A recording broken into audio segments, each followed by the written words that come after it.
Hey there, folks. Quitting your Mask Ramen on the internet with another comic book review, and I have here Grifter She, issue number 1 by Jim Lee and Travis Charest,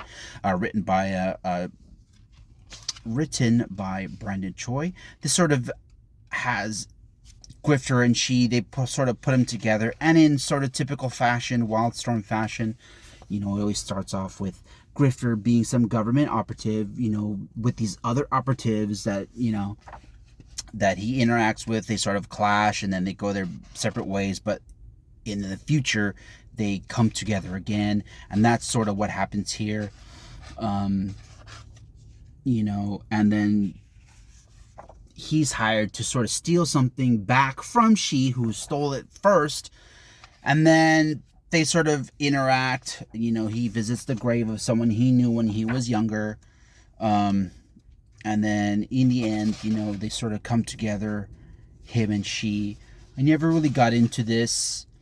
I only really got it for the Jim Lee artwork. I know a little of She, created by Billy Tucci. I never really got into it because the comic stores I frequented never really carried She books. So I never really got into it. I know that it was a big deal because it was like an independent powerhouse. But I gave this book a 5 out of 10. It's decent. It's one of those, Grifter doing his thing again. It's a Grifter story, and they all they're starting to sort of seem the same. But it's a pretty decent book. I give it a 5 out of 10. That's my review. Go ahead and like and subscribe to more comic book reviews. I'm also making my own comic book called Emergency Signal. Go ahead and check that out. Check out my X and Instagram account. And until next time, God bless.